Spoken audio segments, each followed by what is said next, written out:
یا عبادی، میرے بندے. ماں بھی نہیں کہتی نافرمان بیٹے کو اس طرح سے کہ میرے بیٹے کر بلاتی ہے. یا عبادی، تو کتنا ہی بڑا نافرمان کیوں نہیں، میرا ہی بندہ ہے. لا تقنطوا من رحمت اللہ، میری رحمت سے مایوس نہیں ہونا، یہ کام کبھی نہ کرنا. کیوں؟ اللہ جانتے ہیں میرے علاوہ اس کا ہے کون. میری رحمت سے ان اللہ یغفر الذنوب جميعا، میں تیرے سارے گناہ معاف کر دوں گا. انہ هو الغفور الرحیم. اس آیت کے اترنے پر وحشی کو جب پتا چلا کہ یہ آیت اتری ہے، مدینے پہنچ گئے اور رسول اللہ صلی اللہ علیہ وسلم کے دست مبارک پر اسلام قبول کر کے حضرت وحشی رضی اللہ تعالی عنہ بن گئے اس آیت کے اترنے پر. اچھا، اتنے گناہ کر کے بھی سب معاف ہو جائے گا. بندہ، ایک روایت میں آتا ہے، بندہ معافی مانگتا ہے، گناہ کرتا ہے، گناہ کرتا ہے، پھر گناہ ہوتا ہے، پھر معافی، پھر گناہ، پھر معافی، پھر گناہ، پھر معافی. پھر اللہ پاک فرماتے ہیں میرے بندے دیکھتے ہیں کہ تو معافی مانگ کے تھکتا ہے یا ہم معاف کر کے تھکتے ہیں. ہم معاف کر کے نہیں تھکیں گے، تو معافی مانگ کے تھک جائے گا. میرے دوستو، شیطان کے چکر میں مت پڑنا. ہاں، مولانا اشرف علی تھانوی صاحب کے پاس ایک آدمی آیا، حضرت ایک گناہ سینکڑوں نہیں ہزاروں دفعہ کر چکا ہوں، ہر دفعہ کر کے معافی مانگتا ہوں، کیا کروں؟ آپ نے فرمایا معافی مانگنا نہ چھوڑنا، مر کے جب اللہ کے سامنے جائے گا تو ایک ہی گناہ لے کے جائے گا. معافی مانگنا نہیں چھوڑنا. کیوں؟ ان اللہ یحب التوابین، ان اللہ یحب التوابین. اللہ فرما رہے ہیں مجھے یہ جو توبہ کرتے ہیں نا بار بار گناہ کر کے، ان سے بڑی محبت ہے. محبت کیسے ہوتی ہے؟ محبت کیسے ہوتی ہے؟ ہاں، میں نے دیکھا، ویسے ایک چیز مجھے بڑی تبلیغ والوں کے سامنے ذکر کروں نا کہ پیار کا، محبت کا، نرمی کا، تو ان کے مسکراتے چہرے بھی ہو جاتے ہیں. ابے یار، اور خوش ہو جاؤ یار.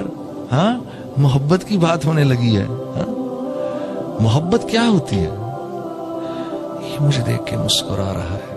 ابے نہیں، تجھے نہیں، وہ اپنا کسی کام سے. ہاں، یا میری بیوی، یا ناراض بیوی شاید مجھے دیکھ کے مسکرائی ہے. ابے آپ کو نہیں دیکھ کے مسکرا رہی، وہ اپنے بچوں سے کھیل رہی ہے. نہیں، مجھے دیکھا ہے. آدمی اپنے پہ منسوب کرتا ہے ہر چیز. میرا ناراض دوست یار شاید ابھی خوش تھا، شاید میری وجہ سے خوش ہے. نہیں، آپ کے نہیں، وہ تو ساتھ والے سے بات کر رہا ہے. آدمی جس سے پیار کرتا ہے ہر چیز کو اپنے سے منسوب کرتا ہے. یہ پیار کا طریقہ ہوتا ہے، پیار کا انداز. یہی بنیاد تھا اس بات کی. یا سنم، یا سنم، یا سنم، یا سنم، یا سمد، لبیک یا عبدی، لبیک یا عبدی، لبیک یا عبدی. فرشتوں نے کہا یا اللہ، یا اللہ، یا اللہ. غلطی سے نکلا ہے منہ سے.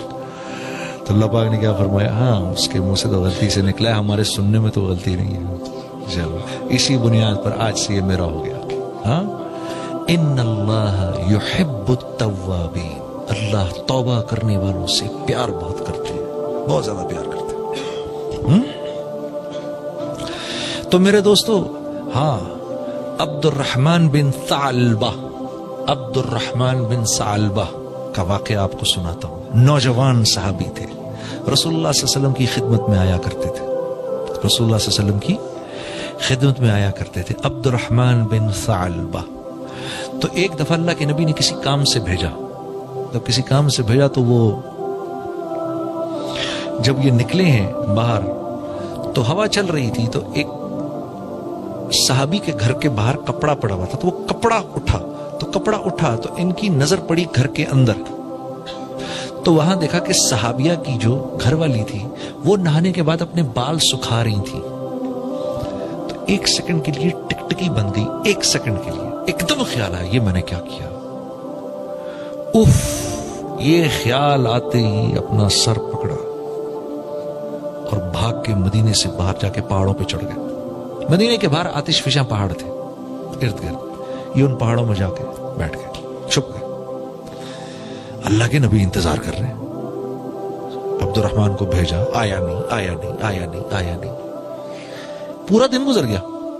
کہاں رہ گیا بھائی، کہاں رہ گیا؟ حضرت عمر رضی اللہ تعالیٰ عنہ، حضرت سلمان فارسی سے آپ نے فرمایا بھی عبد الرحمن کو بھیجا تھا کام سے، کہاں چلا گیا؟ تو مدینے میں پتہ کیا تو کہیں نہیں. کہا فرمایا آپ نے فرمایا بھائی ڈھونڈ کے لاؤ اس کو.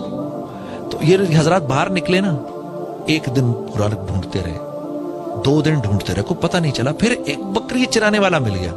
اس نے کہا کہ یہ جی آپ یہاں ایک نوجوان ہے, میں اس کو سنتا ہوں, وہ رات کے وقت نکلتا ہے, کہ اسے غار میں بیٹھا ہوا ہے, وہ رات کے وقت نکلتا ہے اور دھاڑے مار مار کے روتا ہے اور اللہ سے معافیاں مانگ رہا ہوتا ہے, کہ شاید آپ اسی کو ڈھونڈ رہے ہیں. انہوں نے کہا ہاں بتاؤ تو صحیح وہ ہے کدھر. کہا جی وہ سامنے والے پہاڑ پہ میں نے دیکھا ہے. تو یہ دونوں حضرات رات کو جا کے ادھر بیٹھ گئے. تو رات کو یہ نکلے باہر, عبد الرحمن بن سالبہ اسی طرح روتے ہوئے, یا اللہ مجھے معاف کر دے, غلطی ہوگی. تیسرا دن ہے یہ, معافی مانگ مانگ کے.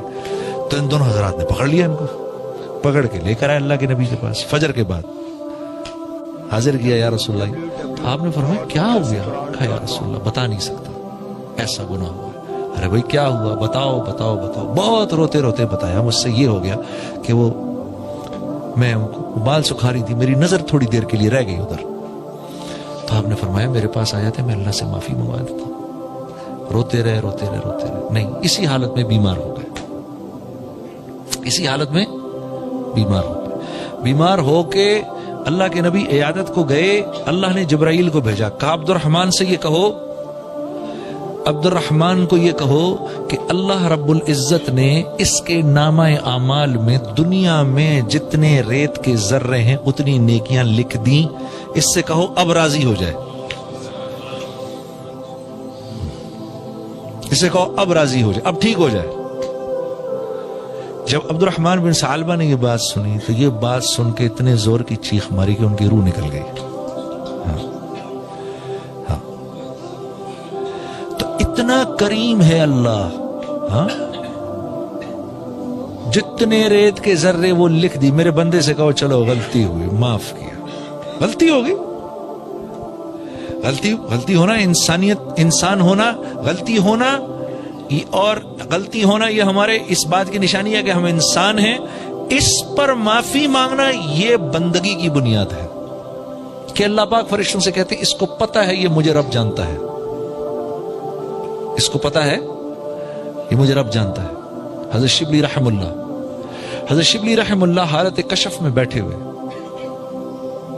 یہ ہمارے یہ حضرت شبلی رحم اللہ نہیں ہے, یہ جو ہمارے دور کے ہیں, یہ 400-500 سال پرانے کی حضرت شبلی رحم اللہ تھے, جو حضرت عبداللہ اندلسی کے مجاز تھے.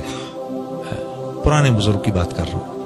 تو حالت کشف میں بیٹھے ہوئے تو ان کو کشف ہوا اللہ کی طرف سے کہ اے شبلی اگر تیرے عیب لوگوں پر کھول دوں تو دنیا میں ایک انسان ایسا نہ ہو جو تیرے سلام کا جواب دے. تو حضرت شبلی نے عرض کی اے اللہ اگر میں تیری رحمت کی وسعت لوگوں پر کھول دوں تو دنیا میں ایک آدمی بھی تجھے سجدہ کرنے والا نہ رہے. تو اللہ رب العزت نے فرمایا شبلی تو ہمارے راز کو راز رکھ, ہم تیرے راز کو راز رکھتے ہیں.